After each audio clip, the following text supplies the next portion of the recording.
Good morning. It's good to be here. The reading today is called Guest House by Rumi.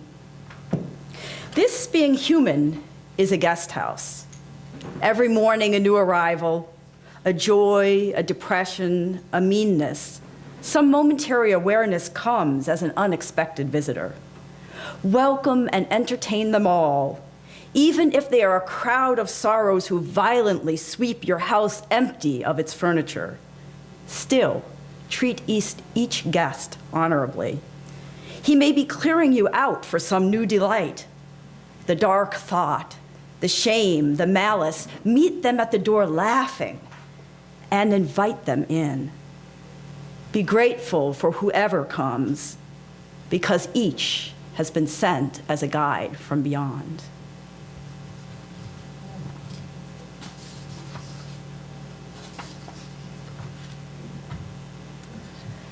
A few days ago, I thought that I would be singing in the choir at First Unitarian and listening to the goodbye sermon of Reverends Marcus and Emily this morning. A week before that, I assumed that I would be at First Unitarian listening to Reverend Karin preach. But him. I used to every week while serving Unitarian Universalist congregations in Pennsylvania and Kansas and Minnesota.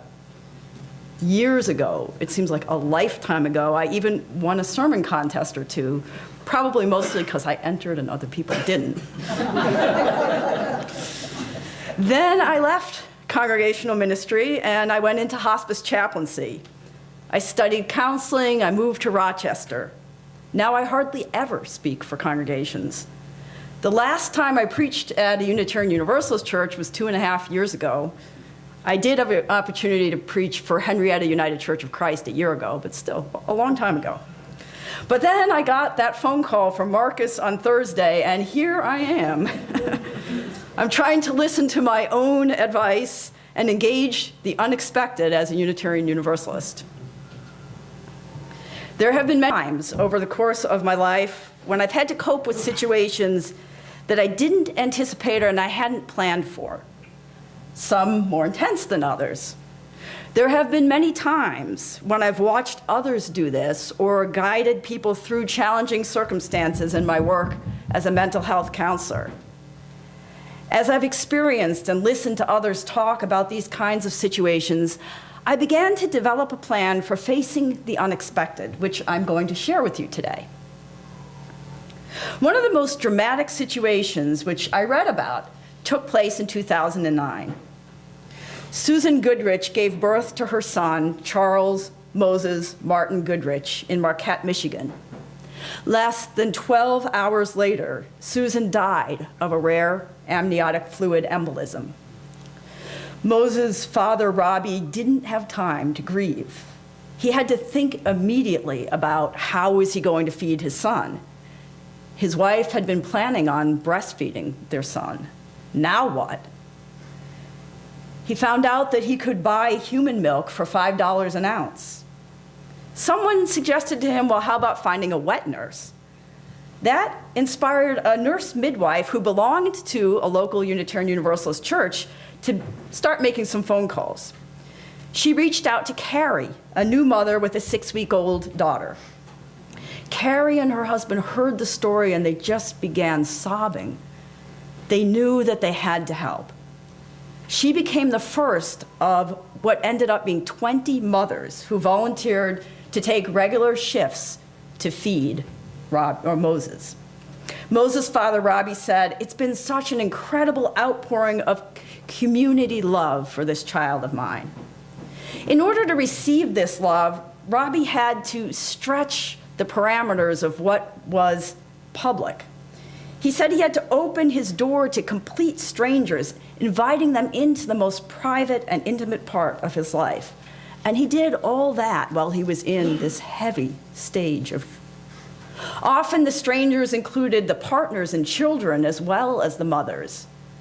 In the end, the guests provided support and companionship to Robbie and his 2-year-old daughter, Julia.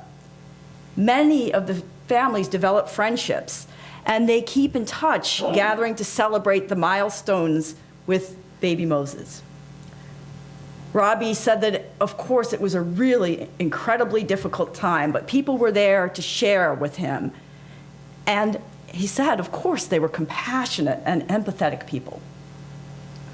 It would be hard to find anything more painful than the unexpected death of an infant's mother. And yet, the response constitutes what I see as a real-life miracle, harnessing the power of ordinary human beings into creating this wonderful community. Unfortunately, this kind of beauty doesn't always develop from negative, unexpected situations. Even in the best of times, life is unpredictable. Young people die. Freak accidents, natural disasters, and war leave people physically and emotionally impaired. Jobs end, careers change, marriages fall apart, spiritual communities disappoint, discrimination occurs. Institutions like churches face deaths, leadership turnover, financial crises. Sometimes it can feel like there's just nothing to hold on to in life. When the worst happens, some people, like Moses' family, overcome the odds and they find hope and promise in the midst of that rubble of life. UU churches and other organizations have been hit with tragedies like floods and fires and hurricanes. In some cases, people respond with love and hope and compassion.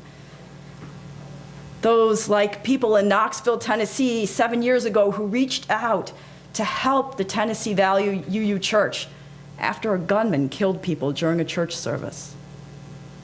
On the other hand, we find individuals who approach challenges by taking advantage of others, stealing, committing acts of violence, criticizing and blaming innocent people, and many other expressions of fear and despair.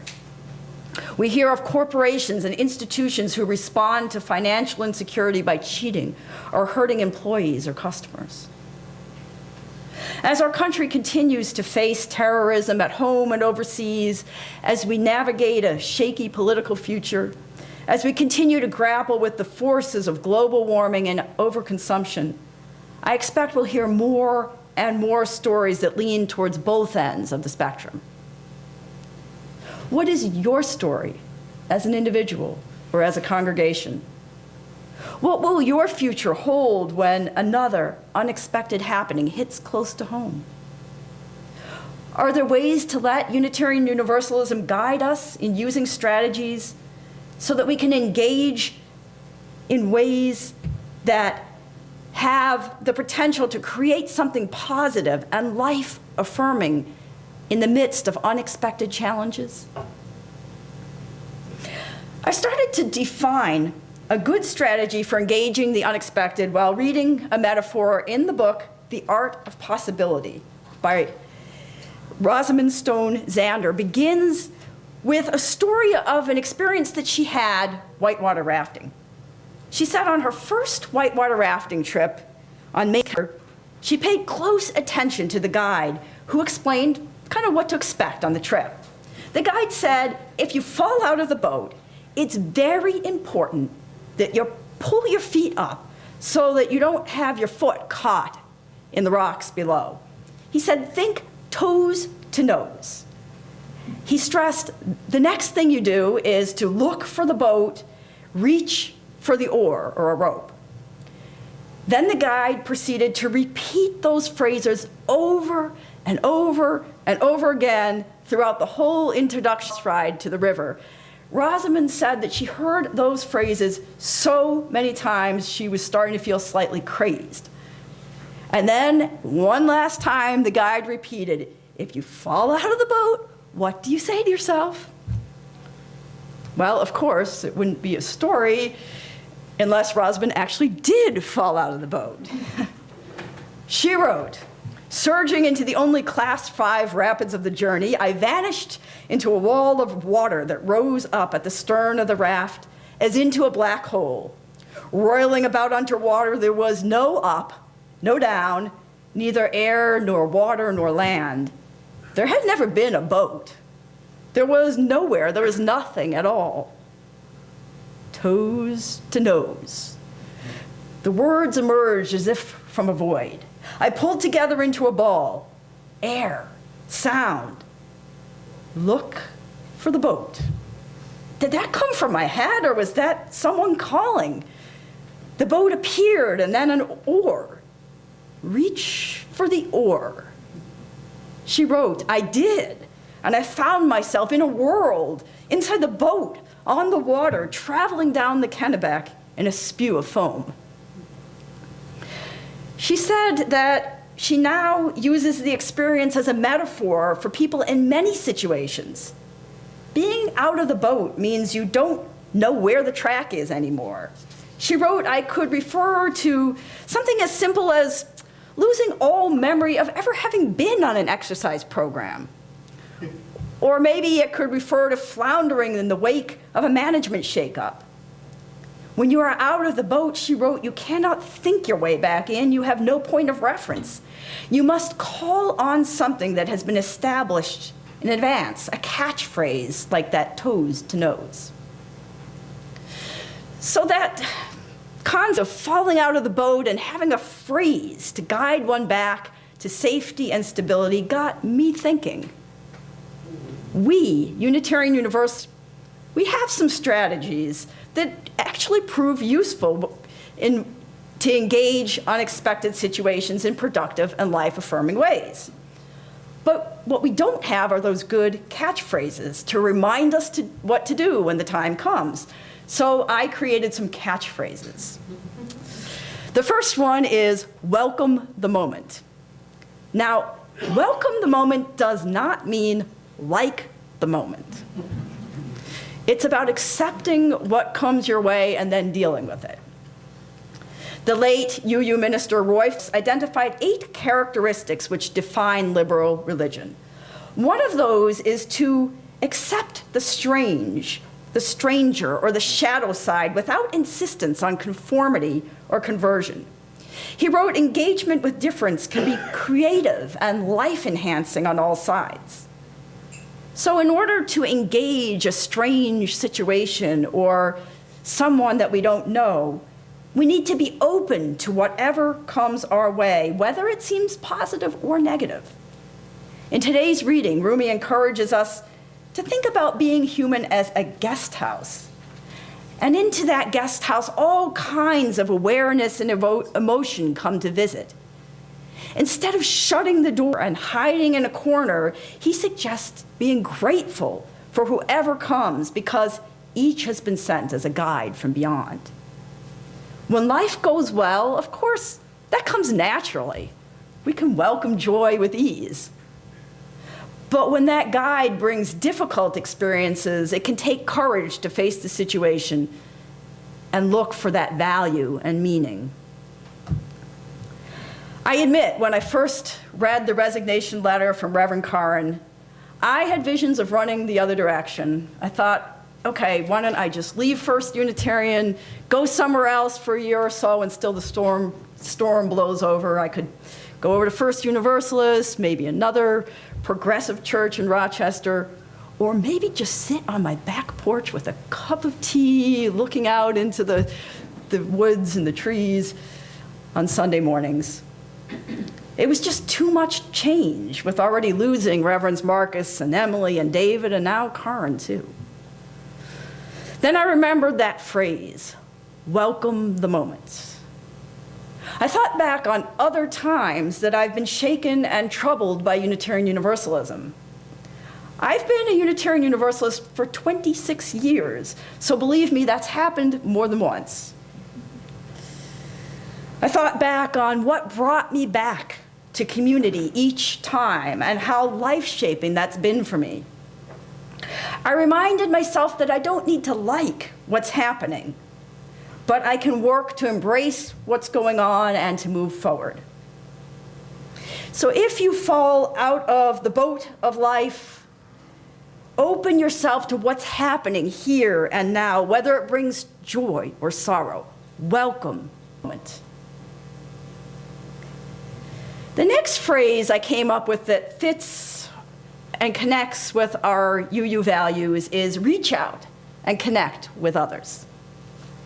After I heard of Reverend Karn's resignation and resisted my urge to run, I contacted leaders at the church to offer to do whatever I could do to help on a temporary basis until an interim minister begins. Why did I do this? Because another important characteristic of Unitarian Universalism is community. UU Minister Mark Morrison Reed said the central task of the religious community is to unveil the bonds that bind each to all. There is a relationship discovered amid the particulars of our lives and the lives of others. Once felt, it inspires us to act for justice. It is the church that assures us that we are not struggling for justice on our own, but as members of a larger community. The religious community is essential, for alone our vision is too narrow to see all that must be seen, and our strength too limited to do all that must be done. Together, our vision widens and our strength is renewed. Coming together as community encourages us to learn to balance our own needs and desires and preferences as individuals with that responsibility to the needs and beliefs and struggles and joys of the larger community which connects us to the forces of life itself.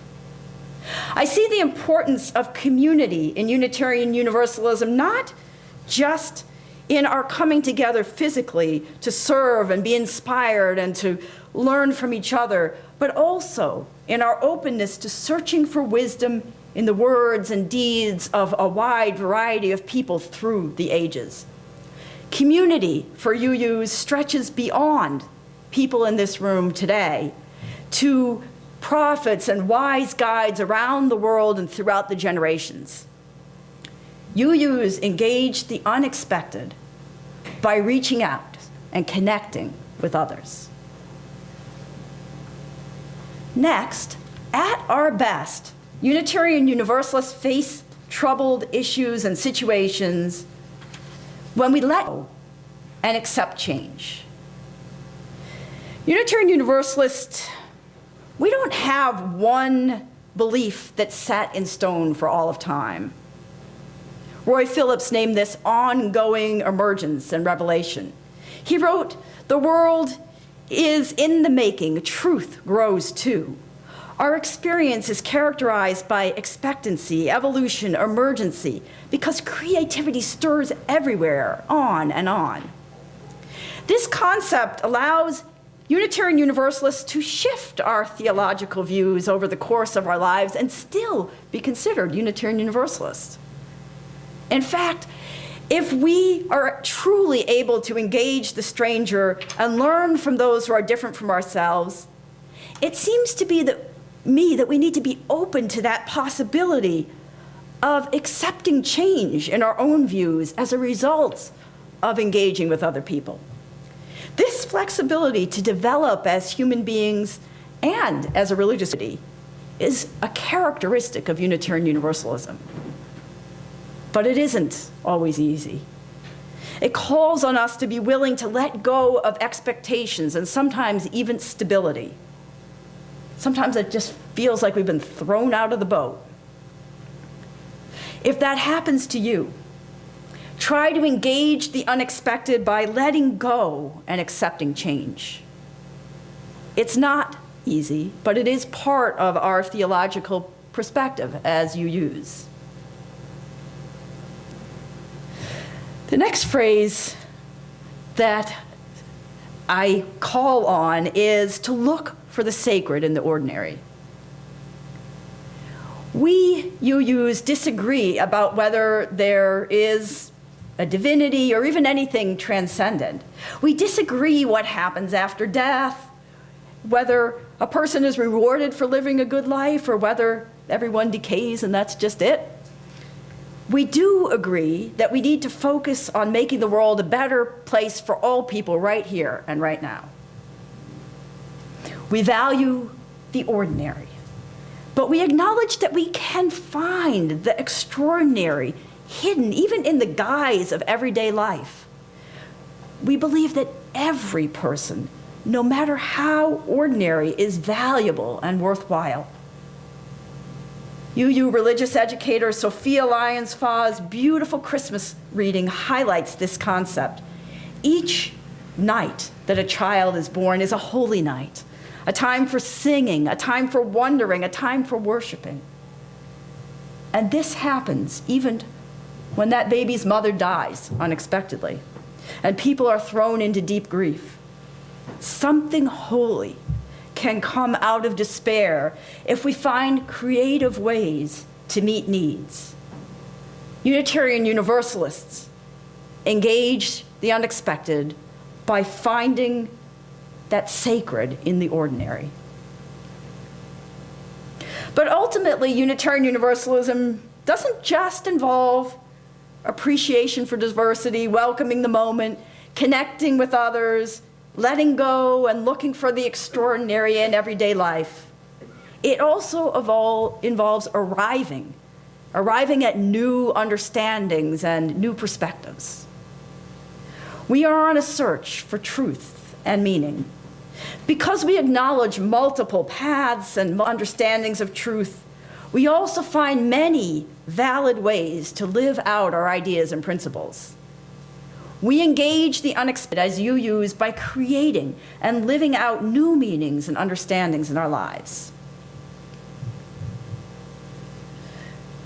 A few years ago, the UU Church of Indianapolis, Indiana did this in a very unique way. I could go through every one of my catchphrases and show how they apply to what that church did.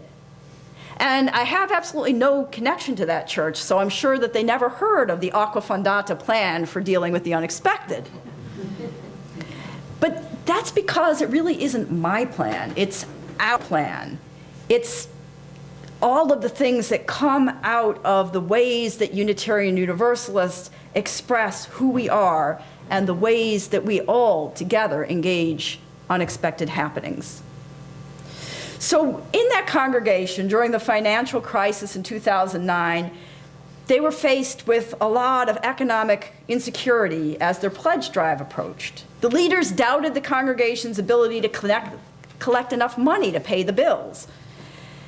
Some members had lost their retirement savings, they'd lost their jobs, and it was going to be a bad year. More was going to happen. Like most Unitarian Universalist congregations, pledges are a substantial portion of the congregation income.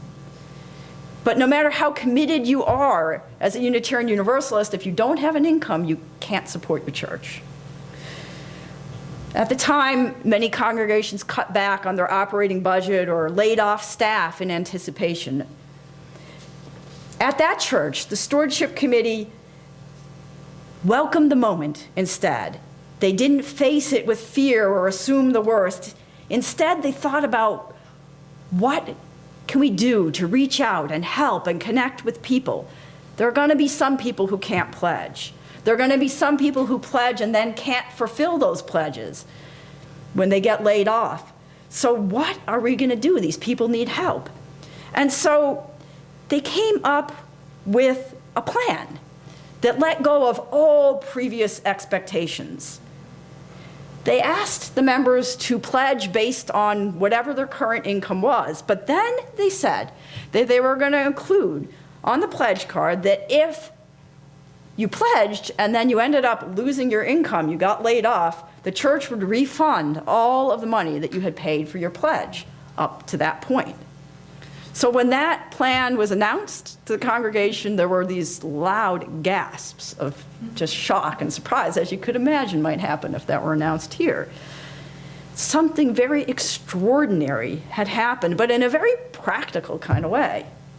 No supernatural powers, just people being creative and looking out for each other.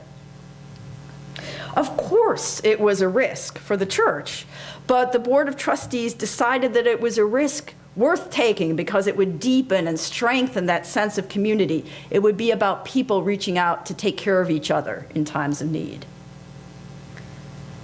I don't know how things turned out in terms of income, but it did lead to a boost in morale for the congregation and led to lots of publicity locally and nationally. So this is just one of many, many examples of the way that Unitarian Universalists face unexpected happenings and deal with it in creative ways. The 5 steps of that plan are not easy to take, but each one of those steps is authentic and hopeful. Each comes straight out of our Unitarian Universalist tradition. So if your heart and soul are shaken, either by what's taking place in your home or at church or in society, if you feel yourself falling out of the boat in troubled times, there is a way to engage the unexpected as Unitarian Universalists. Just remember those catchphrases. Welcome the moment. Reach out and connect. Let go and accept change. Find the sacred in the ordinary. And then create and live out new meanings and new understandings in your life.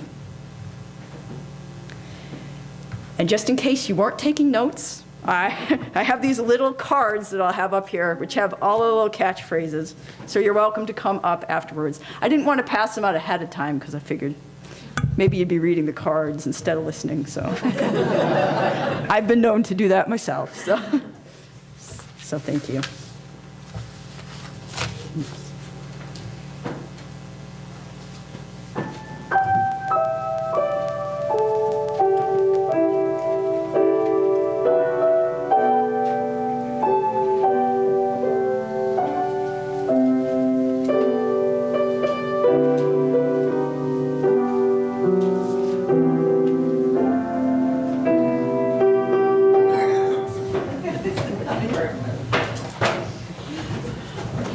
If you will join hands now as we extinguish the chalice.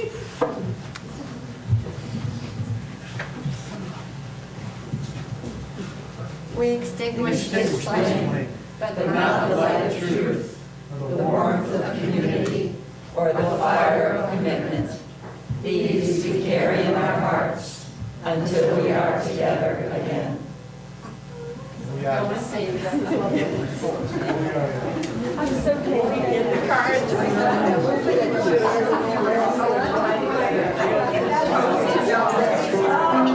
trying to see how you pull it. Nose to nose. I'm so pleased. Thank you for doing it very much. So much.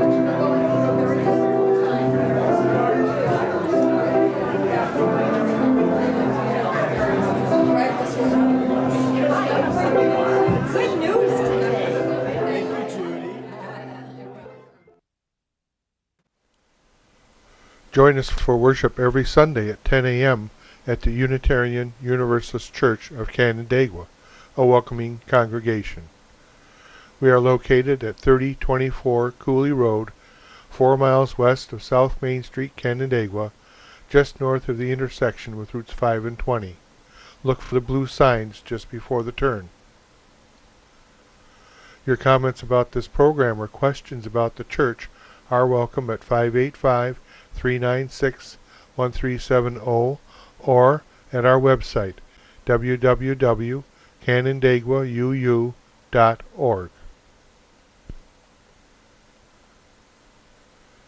Producer and editor, Daniel Brigham.